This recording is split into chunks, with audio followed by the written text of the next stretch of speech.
Mr. and Mrs. Stanley Hudson. Hey, Stanley! Can I stay in your room tonight? Are you out of your mind? I brought Cynthia with me. Not in the same bed, in the other bed. I got one queen-size bed.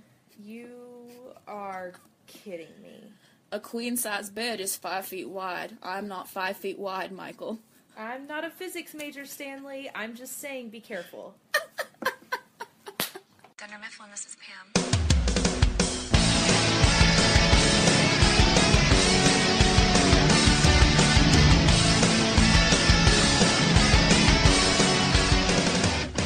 Okay. Welcome. Money shot. Welcome, everyone, to the 4th episode of the Creed Thoughts podcast. I am your host. Oh, who was I going to be today? I forget. Oh, I was going to be Irene from Florida. Where's the ring, Lancelot? And you don't make a video chat, you video chat. Sorry. Can I say who I am now?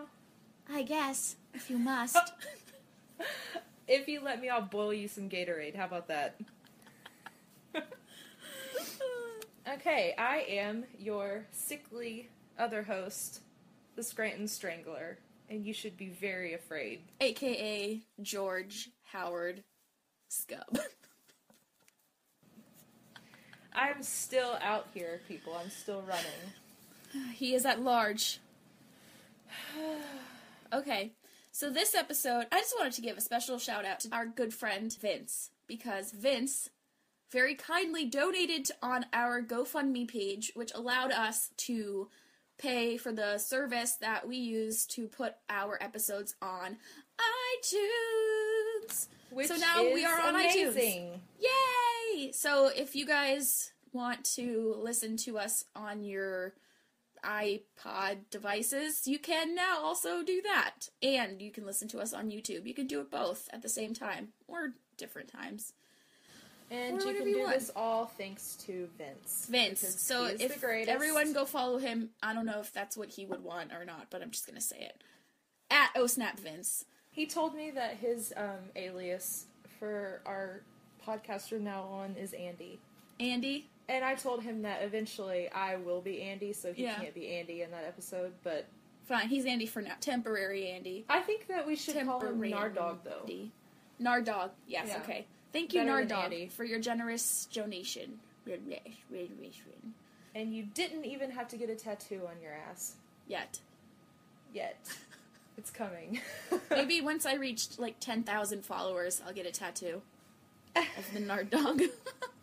So, what are we going to talk about today, Val? Well, before we get into that, since we are on iTunes now... Oh yeah, we should probably tell people. Let's tell people where we are located. On Instagram, we are still at I Love the Office US and at The Electric City. There are 2 dots in that. The.electric.city. Specifically. Yes. That's me. And on YouTube, we are youtube.com/blah blah blah because YouTube doesn't let you do custom URLs anymore. I was like, which I just remembered just now. If you go on YouTube, you can search for Creed Thoughts Podcast, or you can go to tinyurl.com/Creed Thoughts Podcast. And on iTunes, we are under Creed Thoughts. Okay. So you can search on iTunes for Creed Thoughts. So let's, when we tell people to send us in ideas and, stuff like that, I'm not sure that people are understanding what we mean when we say DM on Instagram. So, if you want to send us an idea or a thought or anything and you don't want to comment on YouTube, you can DM us on Instagram. You can Google how to DM on Instagram if you don't know how to. I don't know, Emily. Do you want to explain it? All you have to do is have a picture like you're normally posting a picture, and then on the top it'll say followers, and then it'll say direct. And if you click I want to say click because I'm used to using a computer, but it's you just kind of switch it over to direct. You swipe over to where it says direct, and you can send it directly to the person. Other options You can comment on any of our pictures. You can comment asking us to send you a DM if you don't know how to and you want to talk in a message. We can do that. You can comment on YouTube, or you can email us, creedthoughtspodcast@gmail.com, or you can woof us. We get that guy woofing, and it's all over. For some reason, I don't know why I always think this, but every time he says, we get that guy woofing, I think of Kanye West. Like, really? I think of vomiting. Oh. Well, I just think, like, if Kanye West sent out a woof... It's so true. It's over. Like... Or Taylor Swift, as much as it pains me to say it. Yeah. If we got Taylor Swift woofing, it's all over. Like to... Never mind. So what are we talking about today, Scranton Strangler? Well, it is a subject that is going to take your breath away. And I couldn't think of the term to use to describe what this is, but the term is plot holes. And I realized that, like, at some point during the course of the past week. Inconsistencies. Incongruencies. Yeah. Inconsistencies. Things that we noticed or that some of our followers have noticed that just don't add up. They don't make sense. Anything along those lines. We have quite a few, actually. So I don't know how we want to get this started. Do you want to start? Okay. Do I want to start? We can go every other. That's what she said. Let's, oh gosh. I have quite a few. How many do you have? 12.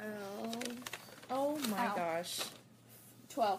And then I have one, so these are 12 things that are inconsistent that I noticed, and then I have one commendation of something that was, like, super consistent that I think that they probably did not do on purpose, but that I also still noticed anyway. Okay. So because you said that you wanted us to do something positive, because you try to keep me from going too negative all the time. Val, my guardian angel. It's always good to stay positive-minded for the most part. Listen, if you take enough rides with the devil, sooner or later, he will drive, okay? You guys, if you don't watch Parks and Rec, I really want you to. It's ending soon, but, like, I really feel like everyone who watches The Office should also watch Parks and Rec, just saying. Now my computer's taking off. Can you hear mine? No, I can just hear mine. Okay. So, do you want to go first? Yeah. Okay, what's your first one? I bet we have some of the same ones, too. Probably. Let me look on my list because I think, Princess Lady and myself, shout out, because I just love her. Lady. She is the absolute sweetest. She really is. The person, not the cat. The fact that Kevin's voice changes at the end of season 1 and into the beginning of season 2, it's like, I don't know. Even still in season 2, a little bit, more dumb. Yeah. I don't know how to explain it. Even still in season 2, though, he was, like, a little bit more normal. Like, when he thought that he might have skin cancer, he was, like, I don't know, he was still normal in that episode, and that was in, like, the later part of season 2. Yeah. It's like, I don't know, it's weird the way they changed him up. Like, they changed his character almost completely. The next one is Dwight's teeth. This is not confirmed. This is just coming from someone who has a pretty big obsession with teeth. Ew. I know that sounds weird. You sound like a serial killer for real. I don't want people's teeth. I just notice teeth a lot. What do you think about my teeth, Val? Your teeth are nice. Okay, thanks. I just noticed them. Yeah. But Dwight's teeth, I swear they gave him either veneers or dentures or something. Not dentures, but you know what I mean. In the last season. Only in the last season, though? I'm pretty sure, yes. I'll look into that. Because his teeth were very, very discolored, and I know that you can fix that, obviously, with, whatever. But it wasn't that they got whiter and they looked way more clean than they did in any other season. The front 2 teeth slightly poked out a little bit more over his bottom lip than they ever did in any other season. It's weird. I don't know. If you guys notice this, please, let us know so Val doesn't feel so alone. I'm probably crazy. I don't know, but I would like someone else to validate this because I see it and it bugs me because I'm just like, you needed to just keep his teeth the same. Like, well, it's kind of like I didn't really think of this as a plot hole, but now I'm thinking of it. How Michael got like hair plugs. Like, in the first season, you could tell he had, like, thinning hair, and then Michael got hair plugs. And it's almost like the more popular the show got, I get, like, Steve Carell was still already, like, famous when it started, but this is the show that really, like, got everyone really famous. So it's like the more famous they get, the richer they get, the more, like, they have the ability to get this stuff. So maybe that's, I don't know, he got, like, super rich and was like, I'm going to get 50. Yeah, you're probably right. I'm sure you're right. Maybe I'll go look into it. Maybe it's a conspiracy. If you're listening, you guys research it for Pay attention to tell the me teeth. what you think. Yeah, it's all in the teeth. Spoken okay, you like tell a me true one of yours. serial killer.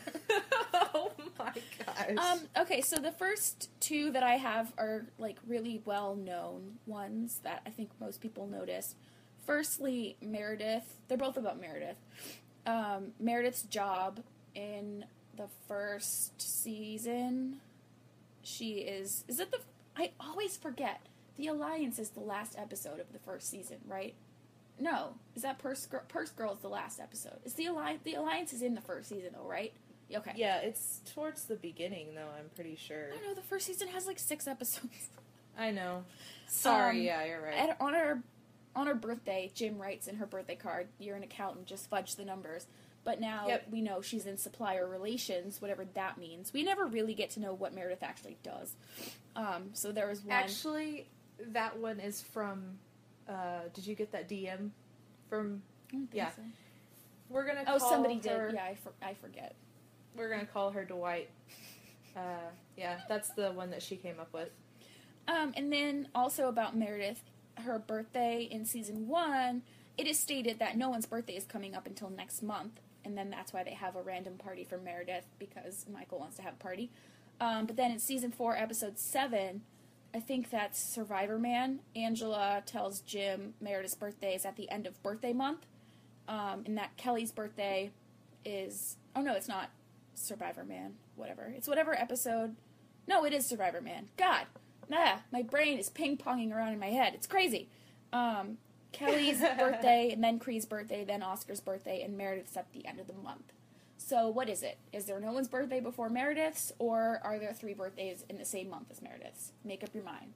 And I also feel like because Meredith's birthday being next month, but them having a party anyway, was like such a big part of the plot of that episode, it seems like a silly thing for them to have messed up. Like, it was totally not necessary for them to say Meredith's was at the end of the month. They could have said anyone, you know what I mean? But, so I don't know. These things, like, some of them are, like, I just don't understand how they didn't, like, how did they not catch that this was a mistake? You know what I mean? Like, you would think that, which this may just be my stupid brain, but, like, if I had a show that, you know, I wrote and I came up with these characters, I'm going to give them a name, I'm going to give them a birthday. Mm-hmm.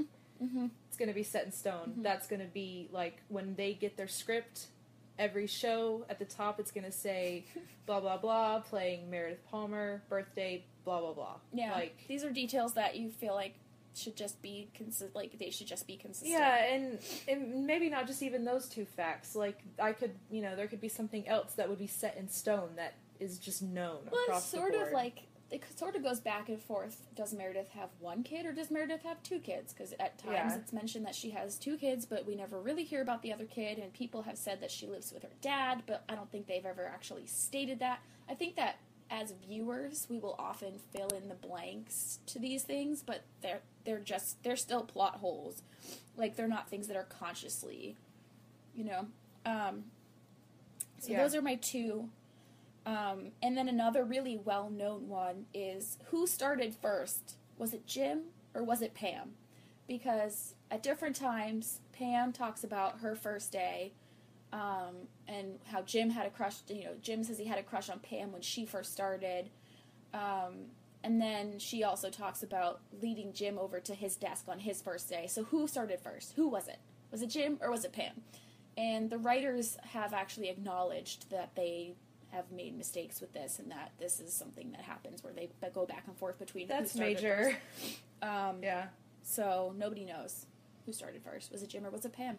Nobody knows. Snip, snap, snip, snap, snip, snap, snip, snap, snip, snap. Jim Pam, Jim Pam, Jim Pam. So what's another one that you have? Well, okay, so when Angela meets the senator at the Harvest Festival, the senator is at the Harvest Festival with his son, okay? We never. It's not called the Harvest Festival. Festival. That's from Parks. I'm pretty sure it's the hay thing that Dwight does. Hay or place? whatever. Yeah, sorry, whatever. More like pay place. I found the needle in the haystack. Okay. Some things are just not worth doing.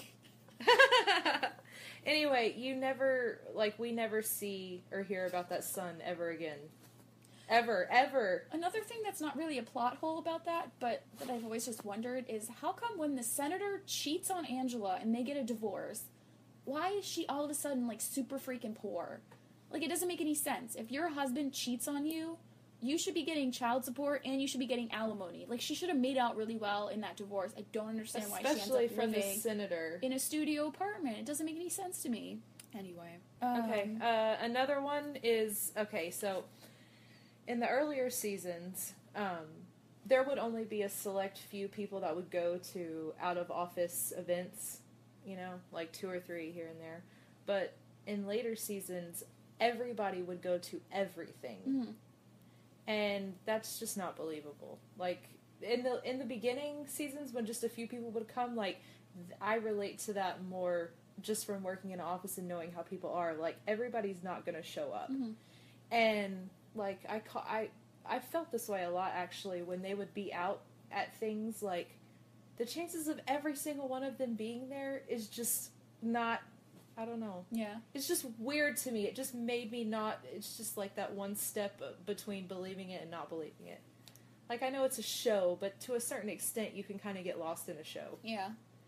Well, it makes it seem like no one has any friends, and so then it's weird, like, when Jim and Pam introduce us to, like, their friend Katie, or, like, their Asian friend. It just, like, doesn't make any sense, because you're like, if you had friends, why are you always hanging out with your coworkers who you, like, sort of hate? Yeah, pretty much. Let's see.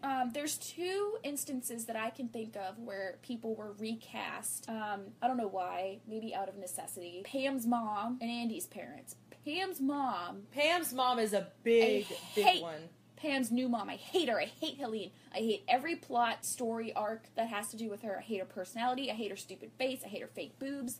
I just don't like her. I don't think she makes any sense as Pam's mom. I don't think that she would ever have raised Pam. I think that she's more believable with the Pam that she's interacting with. But when you think about, like, can you imagine Helene and Pam from season 1? Like, that doesn't make a damn lick of sense. And Pam's sister is, like, that really pretty girl from Pitch Perfect. That doesn't make any sense. Not that Pam's not pretty, but, like, her sister is, like, super basic. Pam was, like, really meek and, like, quiet and, like, artsy and, like, weird in high school. There's no way she would have had, like, the super outgoing basic sister.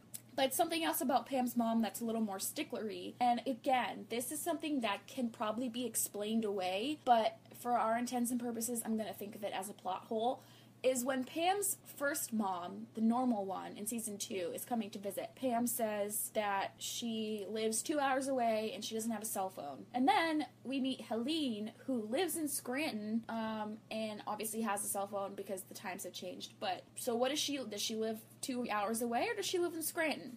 And I think that you could say, well, maybe she moved back to Scranton after she got her divorce from Pam's dad. But I think it's just BS. I think it's just a plot hole. And Andy's parents. Andy's parents are recast. They're the worst. Let me just throw that in. They are the worst. And the guy who played Andy's dad is literally a pedophile in real life. He is. And not only are they recast, but at one point, Andy is talking about secretaries on Secretary's Day, and he says, if it wasn't for secretaries, I would not have a stepmom. But nowhere else are we ever led to believe that Andy's mom is not his real mom, first of all. Secondly, good one. Andy, when Pam and Jim are having a baby, Andy says to them to not get too hung up on baby names, because his name was Walter Jr. after his dad. And then when his little brother was born, they changed his name to Andrew, which they got out of a baby name book. At Toby's going away party, he introduces his parents, which, sidebar, why are they there? They live in Connecticut. Yeah. His parents live in Connecticut. Well, they're there because he's proposing to But Angela. he wasn't gonna propose until, like, the second he decided to propose. But he introduces... There's another plot hole. He introduces his parents as Andrew and Ellen Bernard. Plot hole. Oh, snap. Mm-hmm. And I can prove it. I'm gonna put in an audio clip right here that proves it, in case any of you guys don't believe me. Can I have your attention, please?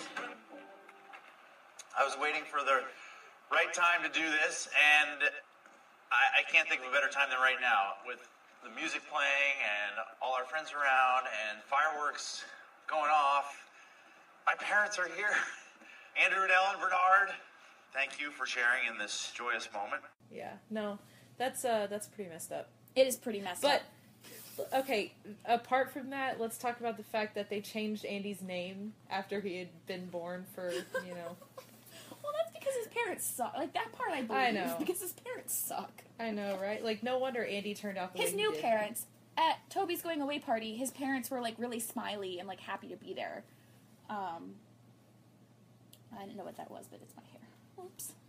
So, yeah, all right, those are my plot holes about Andy's parents. Next one. Let me see. Okay, so this may just be me. I don't know. But Jim and Pam always gave excuses to not hang out with Michael. Mm-hmm. Like, that was always the thing, is that, don't tell Michael, we don't want Michael to be there. Yet, he was invited to the wedding. Mm-hmm. And the little pre-dinner thing. I don't know anything about weddings, so I don't know what that thing is called before the rehearsal dinner? Oh, yeah, sorry. Yeah, that. My bad.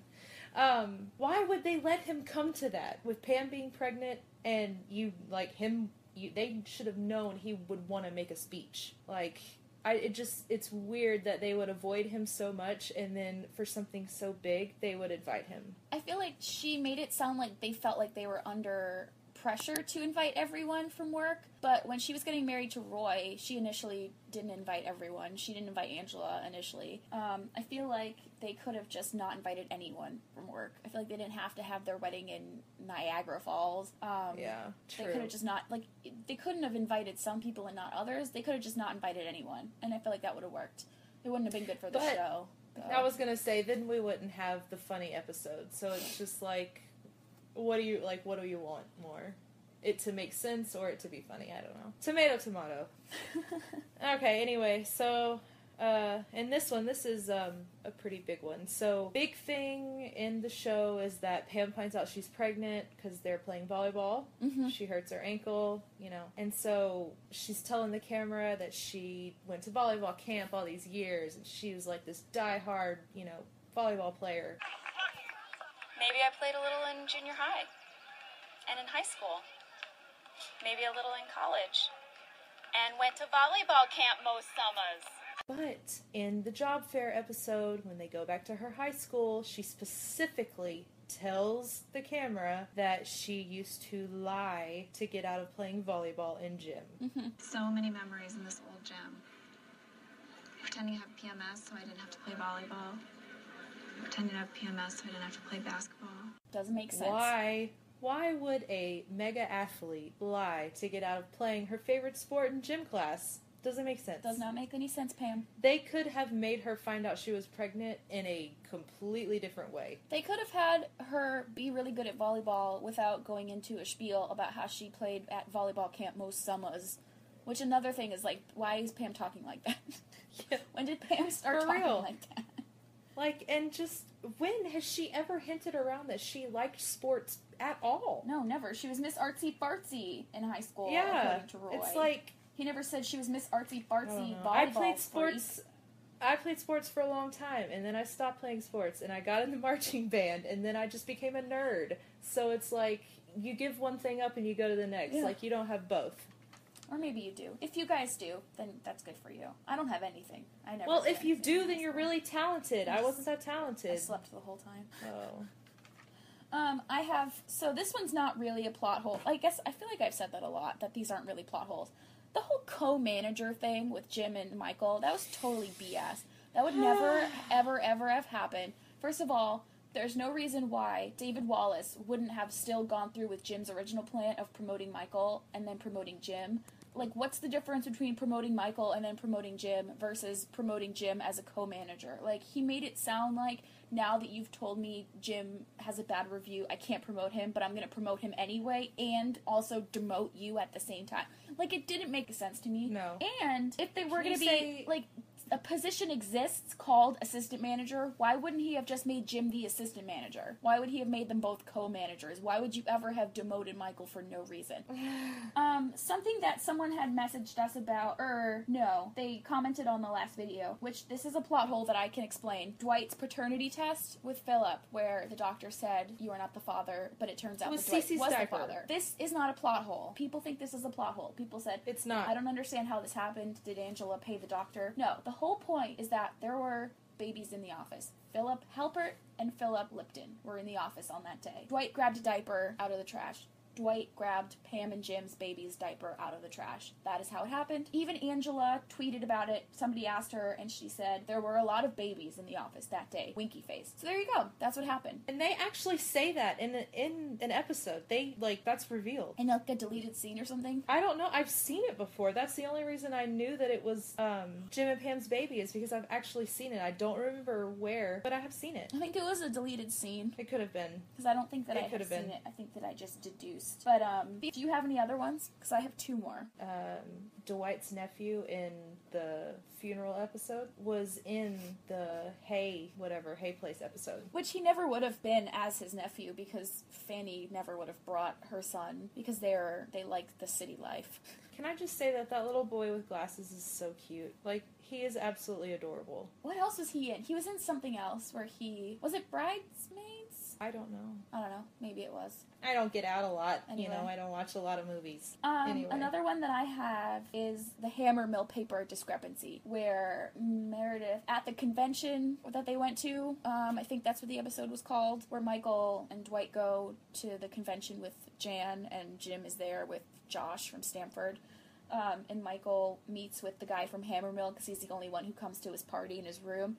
And they strike a deal where Dunder Mifflin can start selling Hammermill products. And Josh says, well, they're exclusive with Staples, which is like a little foreshadowing that Josh is going to dip and leave and go to Staples because he sucks. But Michael gets them a Hammermill deal finally so that they can start selling Hammermill products. And then, like, 2 seasons later, Meredith reveals that she's been sleeping with the Hammermill rep for discounts on supplies and Outback steak coupons for the last 6 years. Really? Because I'm pretty sure that you guys have only been able to sell Hammermill for the past 2 seasons, so what are you even talking about?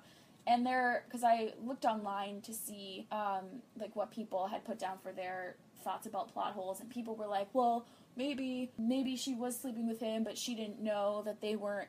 No. She tells Holly she never would have done it if it wasn't for the discount paper. There's not a lot of fruit in those looms.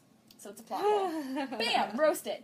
And then another one that I had is a bike. Michael rides in on Benihana Christmas. Michael rides in on this really old bike that he later gives to the waitress. But then later on in the series, I can't remember when, he apparently can't ride a bike, and Jim and Pam are in the parking lot trying to teach him how to ride a bike. Yeah. So what is it? Yeah. Can he ride a bike or can he not ride a bike? Boom, roasted. Do you have any other ones?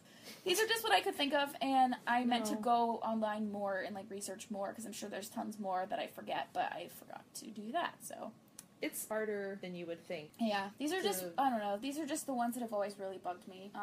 Especially another one is Jim's parents' address. And I'm going to put in a sound clip for this one, too. Ryan is getting people's emergency contact information, and Jim tells Ryan that his mom's address is, like, on Mount Bergen Street or something. Larissa Halpert. What's her address? 117 on Bergen Street. And then, when Jim buys his mom's house, he's telling Creed where he lives, and he says it's on Linden Ave. Oh, it's on Linden Ave? By the quarry?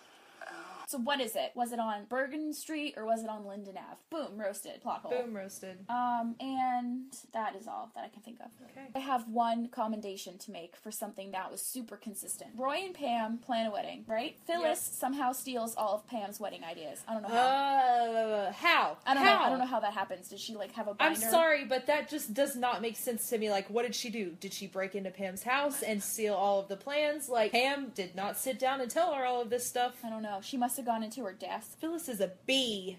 So Phyllis steals all of Pam's ideas, and at Phyllis's wedding, there's a turquoise theme, which I love, because that's my favorite color. When Roy gets married to Laura, what color theme does he have at his wedding? Turquoise. Turquoise. Boom! Reverse plot Roasted. hole. That was super consistent. Obviously, Pam and Roy planned a turquoise wedding, and then Roy had a turquoise wedding because Roy likes turquoise. And I don't know if they did that on purpose, but in my head, they did. So, boom! Reverse roasted. And is it just me, like, the whole P and R, Phyllis and Robert, like, okay, he is Bob, it is P and B. P and B. PB and J. Oh, what a waste. But then I fixed it even better. There's no evidence of intimacy. They've both been in remarkably good moods. Could be other things. Are you kidding me? Okay, sorry. And I think that just about wraps it up. Nailed it! Nailed it! This is what happens when we vent. So if you guys can think of any ones that we missed, leave it down below in the comments if you're watching this on YouTube. Or send us a DM, or an email, or a woof, or a tweet at CreedThoughtsPC on Twitter. Yes! And if you need help with the DM thing... Any social networking site that you can think of that's appropriate, I have probably created a Creed Thoughts podcast account on because I've just been going crazy, like, trying to reserve all these usernames. So we have, like, a WordPress, a Tumblr, probably a Zanga, if that even still exists, a Twitter, a YouTube, a there might be a Pinterest. I know there's a Reddit. Did you set us up a MySpace account? No, I have to. Creed Thoughts, MySpace. You need to get on that, okay? Don't get me started on how much I miss MySpace. I really do. Are you going to post a bulletin about it? Oh my god. So many of you probably weren't around when MySpace was still cool, and I feel really bad for you. Because MySpace was the best. Or I am. AIM. AIM. There are two types of people. Those who say AIM and those who say AIM. And we are those two types of people because we just both said it differently. AIM versus AIM. Okay, anyway. All right. So, too much talking. Sorry. Next episode. Yeah. We are going to be, drum roll please, talking about all of the music from the series, which I'm super excited about because... There's a lot of songs featured. The two of us... Whenever we have our little sessions like this, oftentimes we have song and dance parties after the podcast is over. If you change your mind, I'm the first in line. Honey, I'm still free. Take a chance on me. Gonna do my best. I don't know the words. Bing bong, bing bong, bing bong. That's all I ask of you, Angela. Take a chance, take a chance, take a chance. Take a chance on me. Okay, so send us lists of your favorite songs. We're gonna come up with our own list.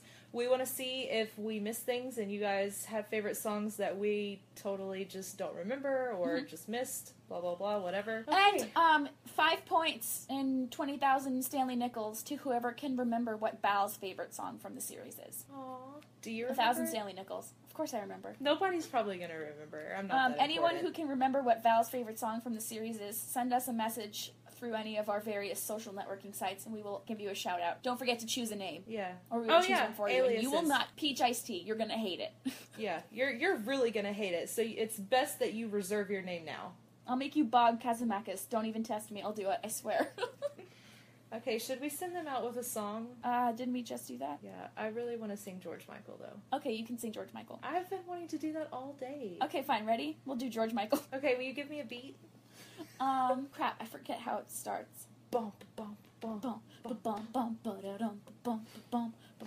I guess it would be nice if I could touch your body. Oh, we're off. We're off. Next episode is all about the singing. So talented! Round of applause! I'll just kill myself now. I am dead inside. Oh, blow my brains out. Okay, till next time. As Dwight would say, Auf Wiedersehen. Ta-ta. Ciao. Dunder Mifflin, this is Pam.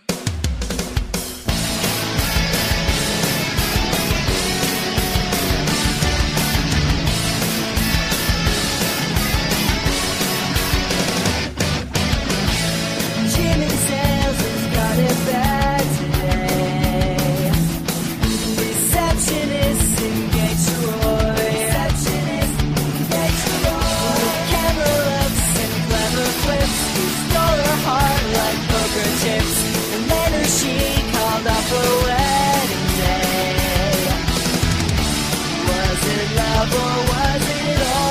tricks we played on the boss's number 2.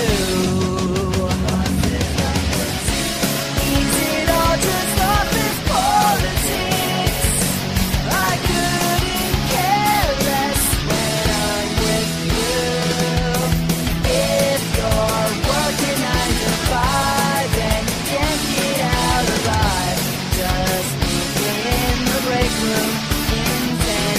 We'll hang out, hiding from the boss, and where paths don't cross. I'll say it's like we're on the land. You say hello, Dunder Mifflin, this is Pam.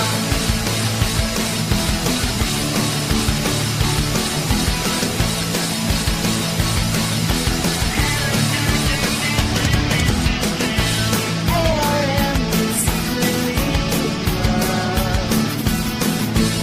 Angela in accounting. He said if 1 + 1 is 2, then all I really need is you to make this simple equation complete. Question, did you see me act in the screenplay Michael wrote that I tore through? There's these battles start to raging squad were no match for you. If you're working 9 to 5 and can't get out alive, just meet me in the break room in 10. We'll hang out, hiding from the boss, and where paths don't cross. I'll say it's like we're on the land. Say hello, Dunder Mifflin, this is Pam. Can you give me one more chance to say what I wanna say? Well, I'm a good boy now, 'cause I've been the flame for the tin all day. Hey, hey, it's a drag trying to make things move, but I guess you could do worse. I mean, where else can you find a guy like to drink right in a purse? Got a new iPod for Christmas, think I'd better stay at home. Suddenly got catch-up with Elvis, can you hand me the phone? Oh no, I think I'll spend the day in bed. Won't be the first time I faked it, and that's what she said. If you're working 9 to 5 and can't get out alive, just meet me in the break room in 10. We'll hang out, hiding from the boss, and where paths don't cross. I'll say it's like we're on the land. You say hello, Dunder Mifflin, this is Pam.